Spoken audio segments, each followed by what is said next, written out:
Okay, I'm here with Chris Cartellone from who's an archaeologist from the University of Texas A&M.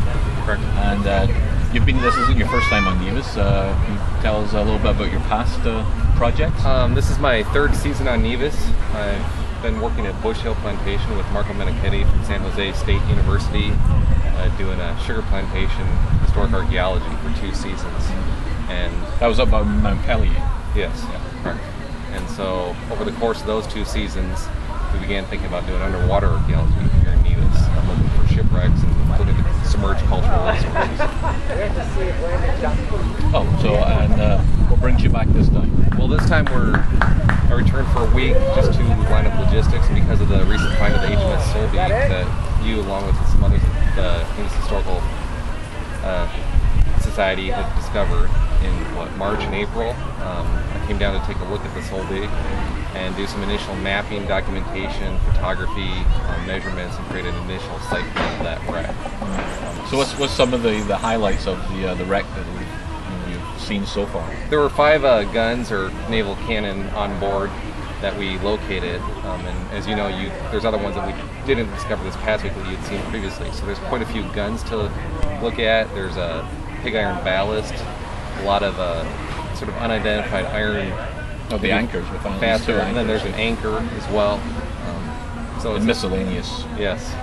And one of the guns is a carronade, which is very promising because it's very identifiable, very distinguishable, and it's probably one of the earliest carronades in use at the Royal Navy. So it's unique.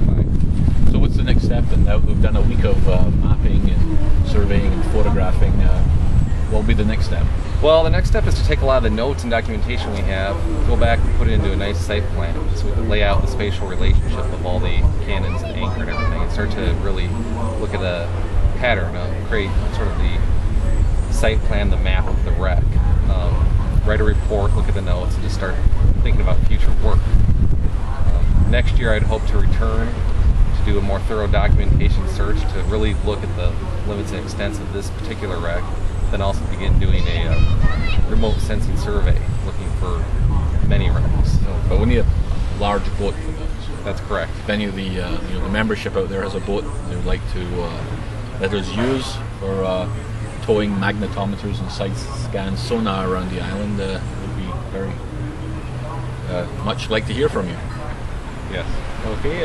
Any observations or what's in conclusion? I think there's a lot of, because nothing's been done here scientifically, there's a lot of promising wrecks to be found.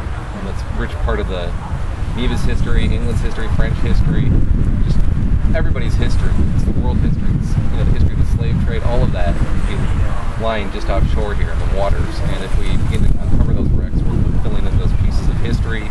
It could also be a very valuable economic resource that can draw tourists and help the island's economy that is so heavily dependent on tourism. So it could really benefit everyone discovering their past, but also a very practical economic benefit as well. We should also thank Jim Hewlett and his students from Finger Lakes College in upstate New York, who went out with us yesterday and really were invaluable in helping us do the mapping of the 5 guns. Yes, thank you very much, Finger Lakes students and Professor Jim Hewlett. Without them, it wouldn't have been possible. They pretty much helped save the day, brought it all together, and did all the measurements. Yeah, we only had a week, and the weather has not been cooperative. So we've had high winds, high rain. Usually the water is visibility is great and very calm. And the last week it's just been murky and dirty and waves and surge. So it's been quite a challenge mapping this new British frigate. Anyway, thank you for coming down. We'll hope to see you again next year with a crew, and we'll learn more about the history of the Solebay and how it can benefit Nevis. Thank you.